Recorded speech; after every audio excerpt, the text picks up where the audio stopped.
Hi everyone, my name is Maddie, welcome back to my channel and welcome to this video where I'm going to be talking you through my most anticipated releases for the rest of 2020. So I have got 11 books which I'm going to talk you through. I am sure I have forgotten some books I'm really excited for, and I am sure I will discover more before the end of the year, but off the top of my head and looking through my Goodreads shelves, these are the 11 books that I think I'm most excited for that are coming out at the end of 2020. I may not read them all straight away, I may not even get to all of them eventually, but I thought I would talk you through them and let you know what they are. So I'm going to be going through these in the order of release. However, it is a bit confusing because a lot of these books, the order of release will change depending on where you're looking at the date for. So I'm going off the US publication dates, as those are the dates that I'm most familiar with, and also I buy US editions of a lot of books. So this is probably closer to when I will be getting these books should I choose to get them, but I will also be including the UK release date if it is different for all of them, and I will be putting them on the screen in case I get them wrong in this video because honestly it's very possible. Also, these are the dates at the time of me filming this video. I know a lot of dates over the last few months have been being pushed back for their publication, so there is a chance some of these will move, but I will do my best to give you the most up-to-date information that I can. So it's already partway through August, and coincidentally the first book I'm talking about is a September release, so we are starting there, and we are starting with a book which is releasing on the 1st of September, though in the UK it is actually the 1st of October, and that is Cemetery Boys by Aidan Thomas. So this is a YA fantasy, magical realism, fabulism book which follows a boy who is trans, it's a trans main character, and his family are not accepting of his gender, and so to prove that he is a real brujo, he summons a ghost and accidentally summons the ghost of the school bad boy,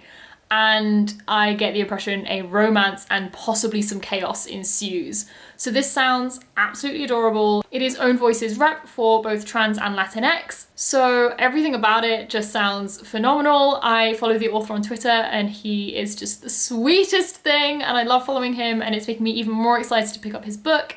So yeah, I'm extremely excited for this one. This is also the October pick for the FAYS book club, which I'm a host of, which will be linked down below. The Twitter will be linked. And so I'm reading it with a whole group of people, which is even more exciting because I'm going to get to discuss it with everyone, and we are all looking forward to it so much. Then another book releasing on the 1st of September, however it is the 5th of October in the UK, is Gold Wings Rising by Alex London. This is the third and final book in the Black Wings Beating trilogy by Alex London. I have read the first book and I adored it. It was one of my favourite fantasy books that I have read, and I haven't yet read the sequel because I wanted to wait for the third book to come out, and then I'll be reading all three hopefully back to back sometime soon-ish. This is a YA fantasy series which features Own Voices male rep in it, and it is set in a world where falconry or an association with birds is very common and also can help your status in life, and a brother and sister duo have to go off in search of a mystical bird basically to pay off a huge debt that they have gained. And it is this adventure. It's amazing because you see so much of this brother-sister relationship. There's also a male-male romance in it, and I don't remember it in too much detail as I did read it 2 years ago now, but it was so good. And again, I love following the author, and I've seen the whole process of him writing this book on Twitter, so it's really interesting, and I'm so excited to read all three of these books because, as I said, the first one was one of my favourite YA fantasy books I've read, and so it makes me just that even more excited to pick up all three of them again when this third one comes out very soon. Then on the 8th of September or the 10th of September in the UK, the Boneshard Daughter is coming out. So this is by Andrea Stewart and is actually the November pick for the FAYS book club, which I've already mentioned and is linked down below. And this follows a girl whose father is the emperor and has bone shard magic, which is a magic that kind of lets you control animals and stuff through their bones, I think, from what I can get from the description. And he is basically losing his reign and will not name her the future heir. And so she decides to learn bone shard magic, which is forbidden, to try and gain her place as the rightful heir and hopefully save her people. But there comes a great cost with this magic, so she has to decide how far she is willing to go to prove herself and to save her people, and is the sacrifice worth it? If I'm correct, this also has female reps, so 3 for 3 on LGBT so far, and it sounds phenomenal. If I'm not mistaken, it's an adult fantasy, which is something I've been wanting to read more of, and it sounds like the beginning of a phenomenal series, so I am really excited to pick this one up and give it a go. Hopefully pretty soon. Next up, on the 29th of September, A Neon Darkness by Lauren Shippen is being released, and this, I cannot even describe how excited I am for this. For a bit of context, Lauren Shippen is the creator of a podcast called The Bright Sessions, which is a podcast I adore. I'm actually not up to date on this podcast. I am really behind as I only started listening to it at the beginning of this year and I have not had a chance yet to fully catch up.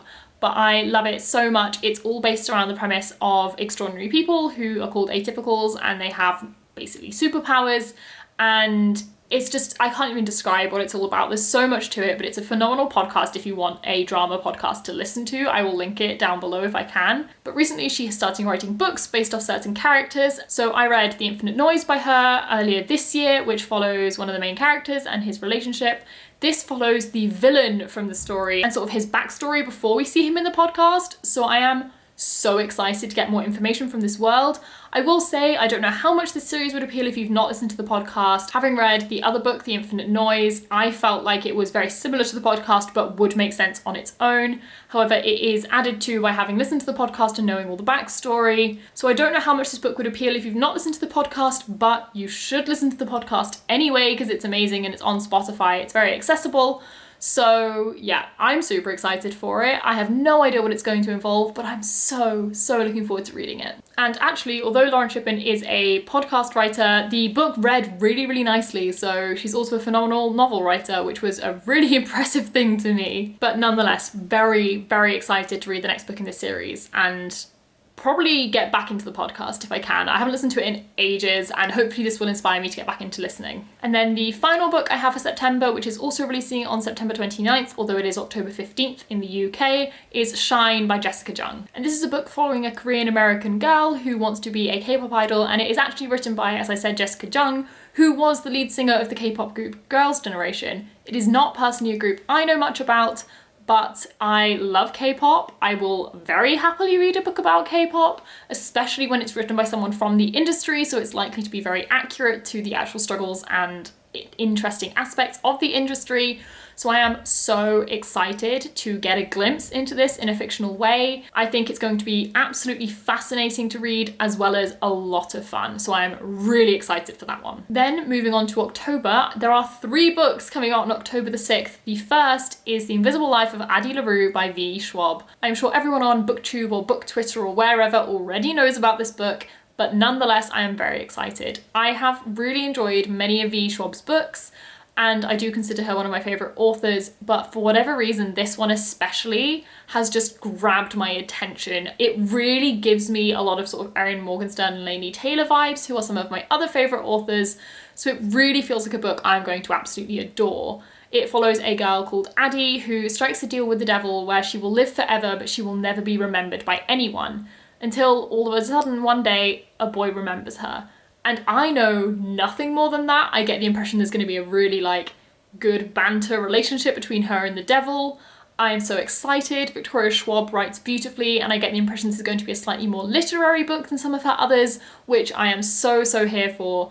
And I have too many editions on the way to me because I have no self-control, and I'm really excited to read this one. I think it's safe to say, just like everyone else on BookTube at the moment. Also releasing on October 6th is a book I honestly cannot believe is coming into being, and that is Over the Woodward Wall by Deborah A. Barker, also known as Seanan McGuire. So one of my favourite books I've mentioned before is Middle Game by Seanan McGuire, and in that book there are small excerpts from another fictional story. And I remember when reading Middle Game, I actually looked up this book Over the Woodward Wall, which was meant to be a sort of children's book, because I really wanted to read it, and discovered it was not real. It wasn't a book that existed. And then, not long after the release of Middle Game, they announced that Seanan McGuire, with the pen name Deborah A. Barker, is actually writing Over the Woodward Wall. This is a small novella and it's coming out very soon, and I'm so excited that it is coming out in November, I think, in the UK.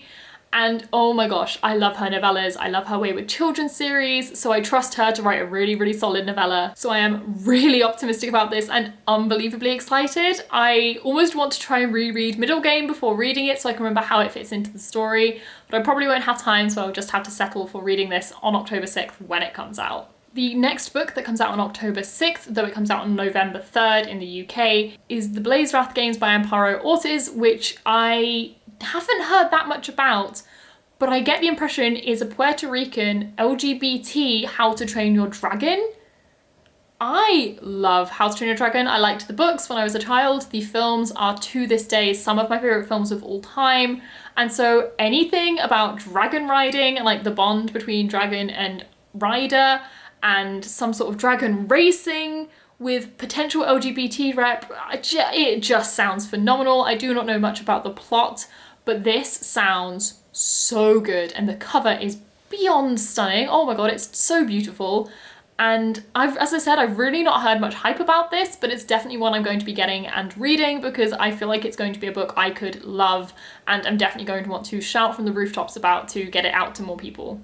Then moving on to October 13th, the first book I will talk about is Lightbringer by Claire Legrand. This is the conclusion to the Furyborn trilogy, which is the Empyrean trilogy. And this is actually coming out on the 1st of October in the UK, so we're getting it first watch, which is very weird, but not complaining. And I have read Furyborn. I read it a few years ago. I actually then reread it this month, and I will be reading Kingsbane next month so that I can read Lightbringer when it comes out in October. I'm doing this with a whole group of people, and therefore, because we're discussing it a lot, I have become so excited and kind of obsessed about the series, so I'm really optimistic. Furyborn follows two women 1,000 years apart, one of them being someone who is discovered to have powers and therefore might fit a prophecy about a blood queen and a sun queen, one of which will save the world and one which will destroy it. They're trying to work out which one she is and how it all fits in. And then you're also following someone 1,000 years later who is dealing with her own troubles. And I won't say too much because I feel like having read it, I could so easily spoil it. But it is a really, really well-written YA fantasy. And I actually think at times doesn't really read like YA at all. It really reads as new adult. And I've heard from other people that the series feels more adult as it goes on, which is really cool. So I'm very excited to continue and therefore really looking forward to reading the conclusion when it comes out in October. Then the other release that is coming out in October, which is again on October 13th in the US, but October 15th in the UK, is The Once and Future Witches by Alex E. Harrow. I have actually already read this book. I got an arc of it off NetGalley from Orbit, so thank you to them. And I have actually already posted a video which has all of my thoughts on it, which is linked up there. And I loved this book. I gave it 5 stars. It's a new favourite for me. And it follows these 3 sisters who are all on very different journeys but are descended from witches, and it's all about possibly bringing witchcraft back to life and fighting for their rights as women. And it's a truly wonderful book, and as I said, you can watch my other video to see all my thoughts on it, but I have already read it, but I felt like I needed to shout it out here because I'm still anticipating its release so I can get a physical copy, and also I just need to talk about it a lot so other people can know about it, so it's on the list. And then finally, the last book I'm going to be talking about is These Violent Delights by Chloe Gong. This book is coming out on November 17th in both the US and the UK. However, again, I am very lucky. I have an arc of it. I've not read it yet, but I will be reading it pre-release and putting my thoughts on this channel, so you will be able to see that before its release. But this is a book set in 1920s Shanghai and is a retelling of Romeo and Juliet.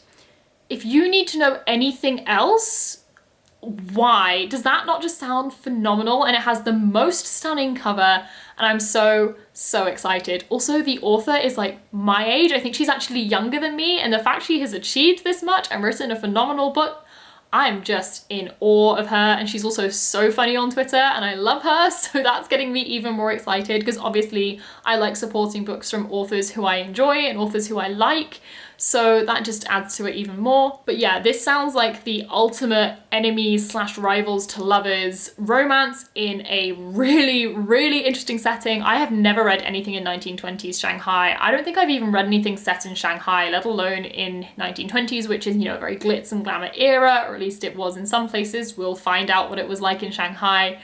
And I am beyond excited to read this one, and I will hopefully be reading it very, very soon. And as I said, my thoughts will be going up here somewhere by the time I've read them, which will be before the release of the book. But those are the 11 books that I'm really looking forward to before the end of 2020. I hope some of them appeal to you. I hope some of you are excited for them. If there's any other books you're really excited about, please comment down below and let me know. I would love to add more to this list. But that is it. So if you enjoyed it, please leave a thumbs up, subscribe if you'd like to see more content from me. All my other social medias are linked down in the description, as they always are, if you want to connect in any other platform. But that is it for this video, so bye, and I'll see you in the next one.